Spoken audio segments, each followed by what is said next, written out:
Радіо Лада. Радіо Лада.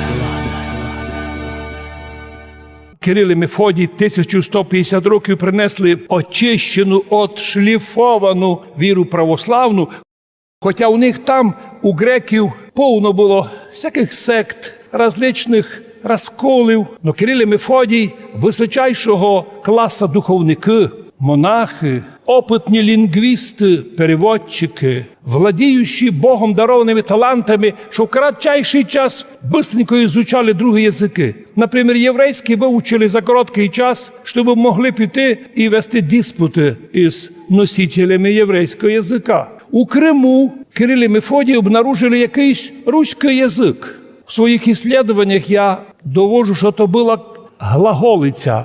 Це були проби наших руських людей щось написати якимись знаками. Но знаки були наподобі армянсько-грузинських. Кирил і Мефодій ізучили глаголицю, но увиділи, що то слав'янський язик, а з такими сложними знаками вони в Греції, в себе дома, в Македонії, теперішній де Фесалоніки, там вони, а потім на горі Олімп вже готовили переводи. І коли прийшли на землі слав'янські, вони склали вже алфавіт із греческих букв, більш ясних, простіших. В результаті ми маємо сьогодні унікальнішу і благодатну кирилицю, котра на голову вийшла від латиники. У латиниці 6 звуків не фіксує. В результаті на латиниці накоплення звуків, точок, знаків, вона не передає латиника то, що передає кирилиця. Да, народи великі, багаті європейські розхвалили латинику, но хвалити то нічого. Наші предки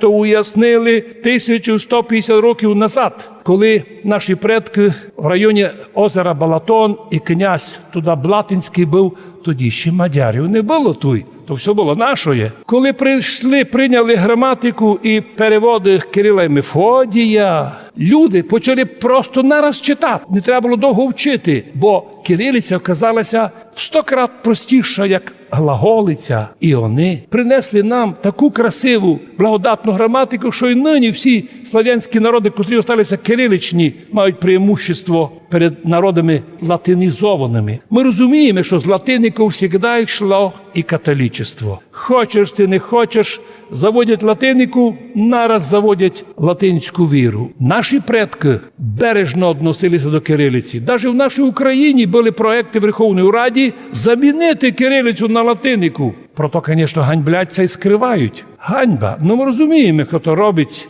Це роблять далеко не православні, або, скоріше, антиправославні люди. Не долаємося кирилицю замінити на латиницю, давай вмішаємося у церковні відносини. Оп'ять, не з того боку і не так. Це означає, що Бог дарував нам нині видіти, благодаря кирилиці, добре читати самоє чистоє Євангеліє, Біблію, переведено на слав'янські язики 1000 років назад. Що, що було переведено пізніше на современні язики, є неточно і дуже недуховно. Інститут історії і філології приготовив адаптований перевод, котрий найближче до Кирило-Мефодіївського текста, бо то красивий, точний і граматично вірний, приближений до старогреческих сложних форм, якимось передає глибина думки богословська. Радіо Лада. Радіо Лада.